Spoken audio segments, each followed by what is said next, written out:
Welcome, everybody. I apologize for being late and making everyone wait on my account. My sincere apology. I'd like to welcome everybody to the September 19th meeting of the Milford P&C. If we could stand for the pledge in a moment of silence.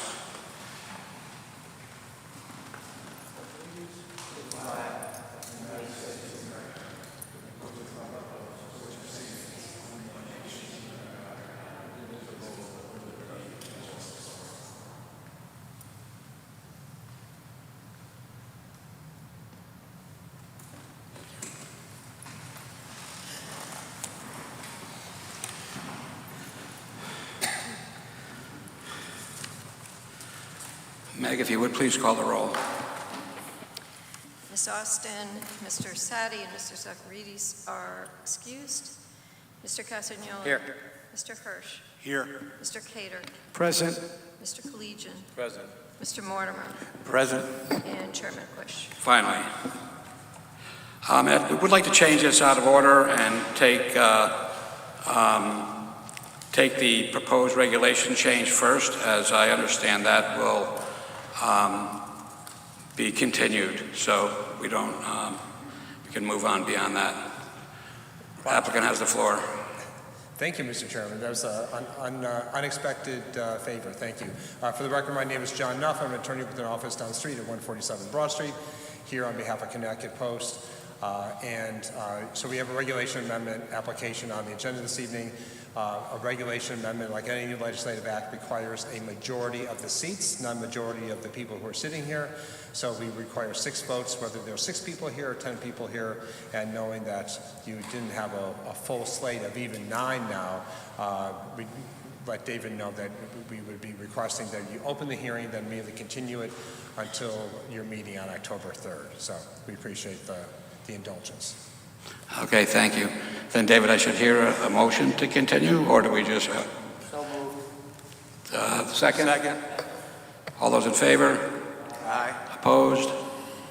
Seeing none, we're set. Thank you. Thanks very much. See you in a couple weeks.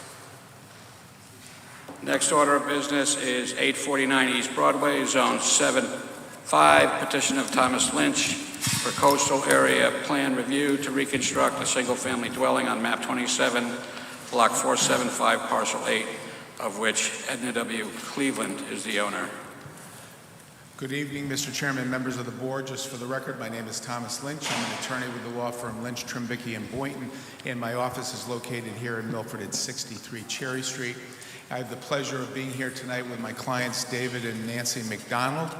My clients, along with Nancy's mom, Edna Cleveland, are the owners and will be the developers of the single-family house to be built on this site.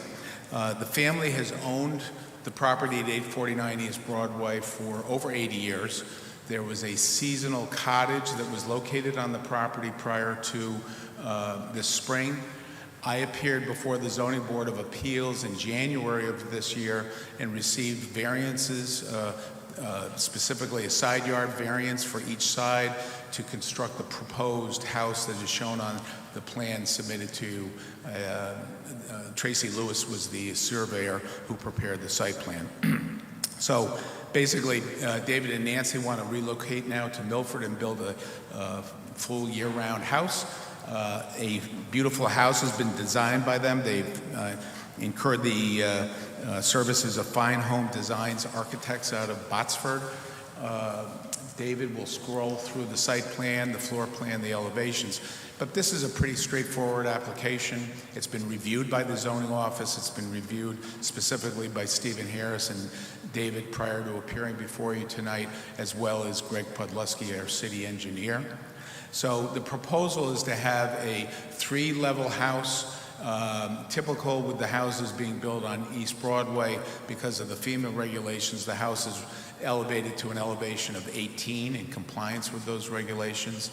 There will be a tandem 2-car garage on the lower level.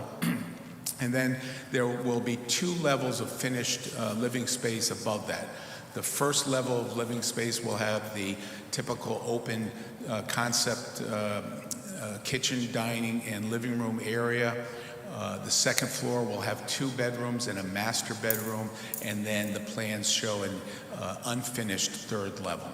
The height of the house is zoning compliant. Again, it's been reviewed by the zoning office. The height of the house to the midpoint of the peak is 34 feet 5 inches, again, which is zoning compliant. And when we first submitted the plans, the plans were reviewed by John Goucher of the Department of Energy and Environmental Protection. He recommended, because the property is actually located partially in the AE zone and the coastal AE zone, he recommended that the more stringent building requirements be met, so the plans were revised. There are vented breakaway walls on the lower level to comply with that request, so those plans were submitted. I will note for the record also that Greg Podolsky had issued a memorandum last Thursday that I spoke to him afterwards. There were 2 minor corrections that he noted, and he agreed to amend his letter to say that he had no objection to these plans being approved as long as his comments were addressed and the plans were revised. But in fact, we were able to get that done before tonight. The plans were revised and sent to David on Friday. So with that, it's a straightforward request. It's a beautiful house that's going to be another addition to the renovation that's going on along East Broadway, and I'd ask that you approve this application. Thanks. Thank you. David, is there anything you'd like to add or clarify? Nothing that I need to add or clarify. I can read you the summary if you would like it. Okay. The applicant is proposing to construct a new single-family dwelling of approximately 34 feet 10 inches in height and 2,400 square feet excluding the unfinished attic. The property is located in both the AE 13 and coastal AE zone. The dwelling is designed to be compliant with the flood regulations, section 5.8. No adverse impacts to coastal resources are anticipated. The project is substantially zoning compliant.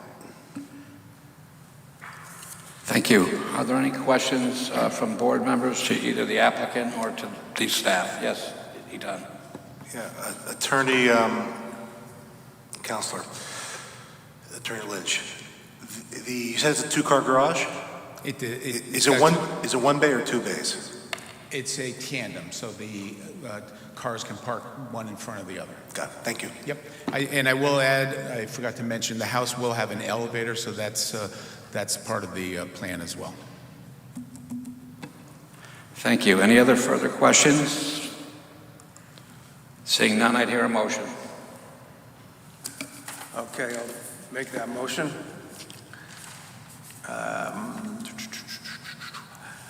Petition of, I'm sorry, wrong paper. I move to approve as presented the petition of Thomas Lynch, Esquire, for a coastal area plan review to reconstruct a single-family dwelling on map 27, block 475, parcel 8, of which Edna W. Cleveland is the owner. We have a motion and a second. Any discussion on the motion? Seeing none, Meg, if you would call the roll.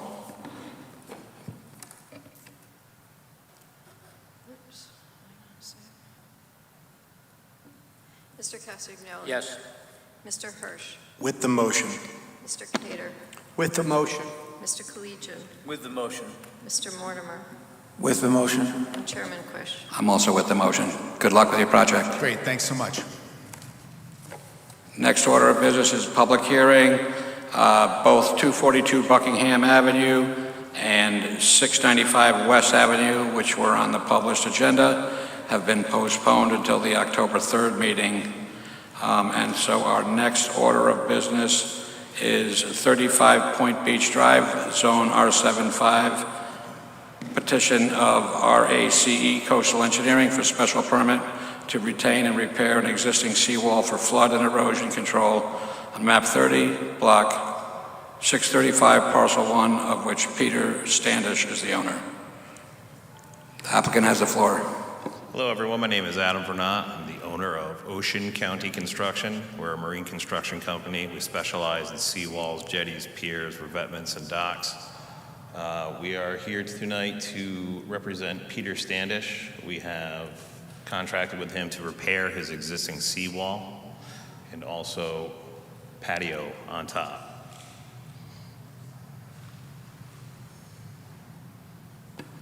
Is there any thing that you'd like to clarify or add, David?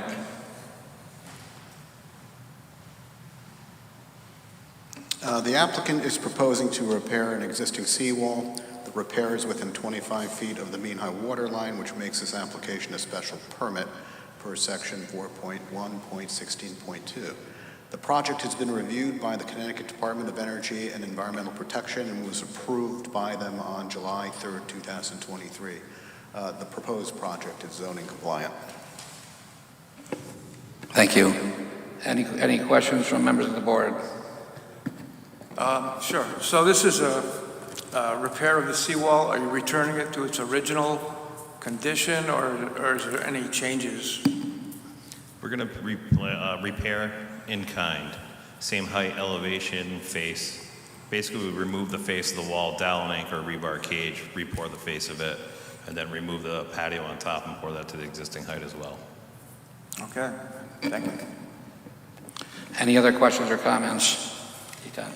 Yeah, do you have any photographs of this project? Are there any photos to show what it looks like right now? I do not have anything on me, no. Okay. Was there any of the materials have a photograph of what it looks like? I can't hear you. Did any of the materials submitted include a photograph of what it looks like? David, could you answer that question? No, but in the documentation, I have up here what is currently existing. This is the existing partial site plan that shows the area that will be where the construction would take place. This is what it is currently, and this is what will be happening. They'll be repairing what's being shown here, and then this is a sort of a cut through to show you a section of the work that's taking place. Right, but we don't actually have submitted materials to show what exactly it looks like right now.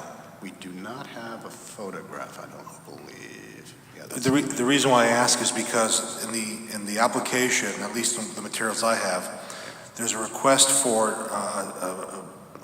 retain and repair existing seawall, but not being told there's something to do about a patio.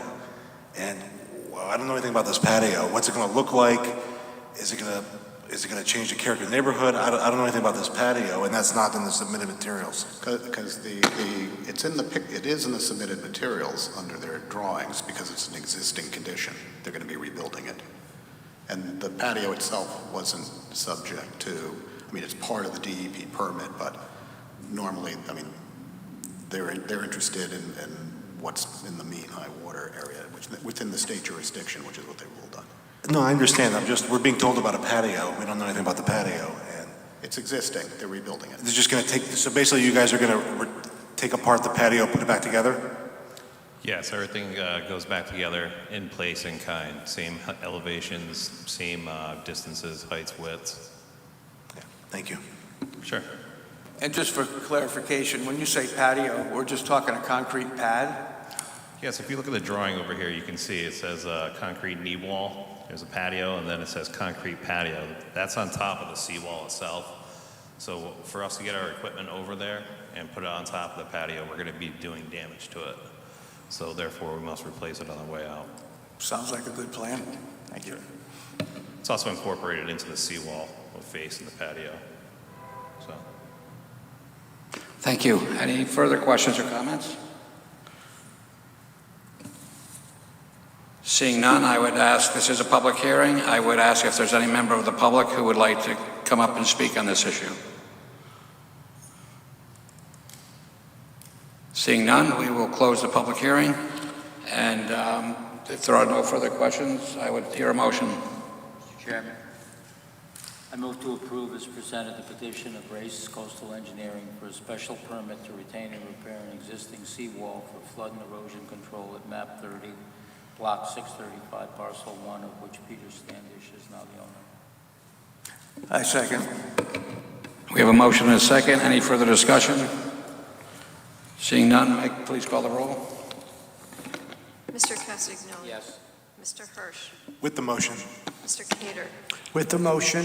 Mr. Collegian, With the motion. Mr. Mortimer, With the motion. and Chairman Quish. I'm also with the motion. Good luck with your work. Thank you. Next order of business is old business. We have done liaison reports. We have one liaison, and he's not here, so no report. Subcommittee report, David, if you would get us up to speed on the POCD. Yep, I think it was last Monday, I went before the board. I think it was last Monday I went before the Board of Aldermen to present it to them for their endorsement. And after about, I believe, an hour and a half, they endorsed it. Great. And next, it's still in circulation with the stakeholders.